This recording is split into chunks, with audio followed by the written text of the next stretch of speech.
So good to be back with you. After the Mass in November, I went to Mr. Yanko and I said, I need to come back for your next school Mass. And I had to convince another priest to switch with me so that I could come here.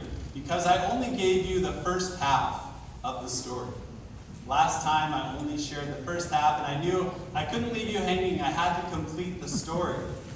As you might remember, the first half of the story, I said that Jesus has a crush on each one of you boys.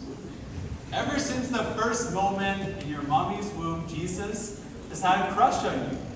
He's been madly in love with you by name, head over heels for you. He knows every little detail about your life, your greatest joys, your darkest sorrows. He knows it all. And still, in the providential words of Taylor Swift, he calls out every day, dreaming about the day when you will wake up and find that what you're looking for has been here the whole time. See that tabernacle? See that? He's in there and he's singing. He says, if you could see that I'm the one who understands you. Been here all along, so why can't you? You belong with me. You belong with me. Yes, 2 months ago I shared the amazing news that Jesus, he wants to take the relationship with you from the level of a crush, where it's just one way, him to you, to the level of dating, in which it's two-way. You respond back to the crazy love that he has for each one of you. Well, as I shared, I came to complete the story. Because I didn't come just to sing more Taylor Swift. I came to tell you that Jesus doesn't just have a crush on you and want to date you. No, he wants more. He wants more. Jesus wants to marry you. I'm serious. But let me get this clear. This is no Bruno Mars song, Marry You, in which Jesus is just randomly coming up with some idea like, hey, it's a beautiful night. We're looking for something dumb to do. Hey, babe, I think I want to marry you. No, this is not Bruno Mars at all. It's more like Christina Perri's song, 1,000 Years. We're going Twilight today. Okay, so some of you might know Edward. He loves Bella, and Edward felt like he had to wait 1,000 years to finally meet the love of his life, Bella. And he tells her that the wait to finally see her face to face was like dying every single day. Until he could finally see her face to face and propose to her in marriage.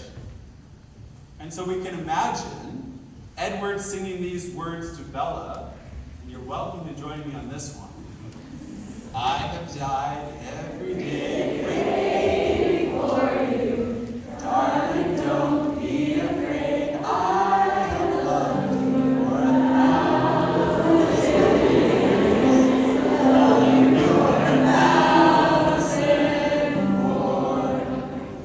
Yes, Jesus is like Edward, and you, my girls, are Bella. Jesus is the lover, you are the beloved, and Jesus wants to marry you. And if you read the entire story of salvation history, if you read the whole story, you see it's one long story of God's passionate love as the bridegroom in search of his bride, and it all culminates in the event on the cross, where Jesus calls himself the bridegroom, and he offers his life up for the bride, the church, to become one flesh with her. And so you could really imagine Jesus saying these words when you look at him on the cross. Can't you just imagine Jesus saying, I have died every day waiting for you. Darling, don't be afraid. I've loved you for 1,000 years, and I'll love you for 1,000 more. And yet, this is not just something you're supposed to read about in the Bible or hear in a homily. It's something you're supposed to experience here in your life at this very Mass. I'll give you a little history lesson. Say there's a guy at BC, and say this guy wants to get married to you. So, we're talking 2,000 years ago, the time of Jesus. Just put your 2,000 year ago cap on. There's a guy at BC who wants to get married to you. And so the tradition is, the guy at BC will go to your dad, and he would say, what does it take? What's the price I have to pay to propose to your daughter in marriage? Just for the opportunity to propose to you. They would set up a deal. And so he would say, because he knows you, he would say, front row seats at Taylor Swift concert in Seattle. That's what he'd say. That's what I want. This is just an opportunity to propose to you. So, the dad, of course, he would accept it. He knows you love Taylor Swift. And then what the guy would do, he would set up this special meal. He'd invite you to the meal, family, friends, surround the meal, and he would take bread and wine. And he would say to you, this is my covenant with you. Take and eat. Take and drink. Now the girl was totally free to say yes or no. If she said yes, she was in fact saying, I do, and she would consume the meal, and they would be married. She could say no, though, and she could keep the Taylor Swift tickets and send the guy away. But if she said yes, if she accepted the meal, she entered into a covenant with him, and she was married to that guy. Well, Jesus wants to marry you. And so what did he do on Holy Thursday? First, he negotiated a price with your Heavenly Father. No Taylor Swift tickets. The price he was going to pay is this. This is the price. Then he set up a meal, and he instituted the priesthood. Men who were going to be celibate, who were going to give their life to be a sign as the bridegroom for the church. So you could clearly see this guy is not playing two games. He is an image of Jesus, the bridegroom. And he set up this special meal where he took bread and wine, and he had the same words, this is my covenant with you, take and eat, take and drink. And then he told these men, do this in memory of me. And for the last 2,000 years, they have been doing it in memory of him. At this Mass, right here, right now, Jesus is proposing in marriage to every single one of us. I, as his priest, in a few short time, in 5-10 minutes, will say the exact same words. This is my covenant with you. Take and eat, take and drink. And if you come and receive, you are in effect saying to every single person here, I do, to Jesus in his marriage proposal. That's what he's doing at every single Mass. And he wants to win your hearts over. So he gives you readings from Scripture. He gives you this whole production in which you can hear those words. He's saying, I have died every day waiting for you. Darling, don't be afraid. I've loved you for 1,000 years. I'll love you for 1,000 more. So I have a question. Raise your hand if you've received Holy Communion. Raise your hand. Okay. So my question, just for those who have received Holy Communion, not for the others, just if you've received Holy Communion, how's your marriage?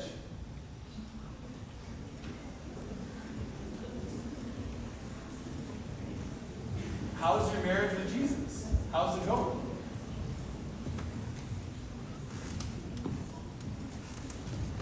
It's a good question to ask. Right? Jesus just doesn't have a crush on you. He doesn't just want to chase you his whole life. He doesn't just want to date you. He wants your relationship to be just as serious and just as intimate as any possible marriage you can imagine. He offered his whole life to pay a price just to be able to propose to you. And he's got a bunch of people like me who have been willing to lay down their life so that you could get that marriage proposal every single day.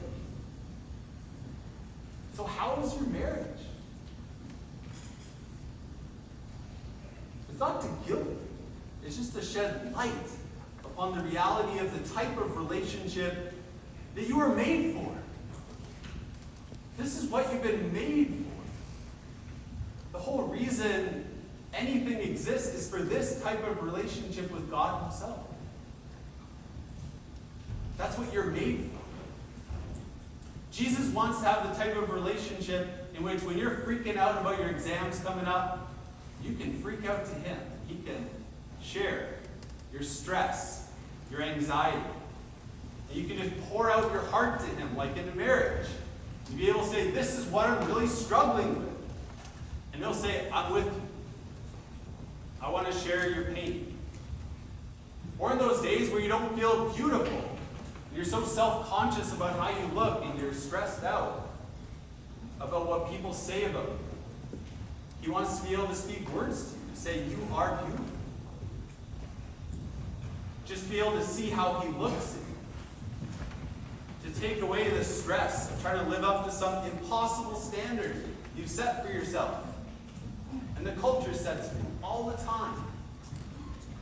And the list could obviously go on and on and on of the type of relationship he desires to have with each one of you.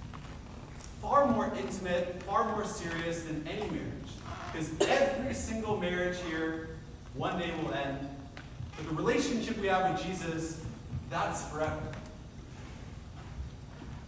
I just want to conclude with a little bit more story of that initial marriage offer.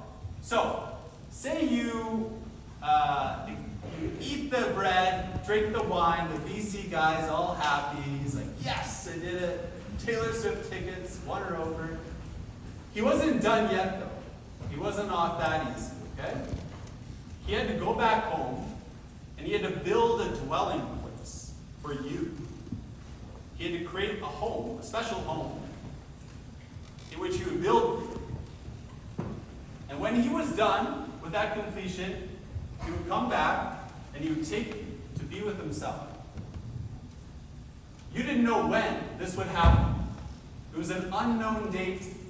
And from the time that you said yes to the marriage proposal to the time that he got you, you had no contact with him. You could not see his face. But you trusted that one day he would come and get you, and you would be with him forever. In the meantime, you were given a new name. You were referred to as one who was bought with a price. That's what people would call you. One who was bought with a price.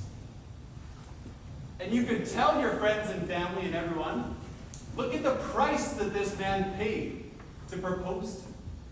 You would brag to your family and friends, look at the price that this man paid to propose to you. How about us? I don't know what names you call yourself.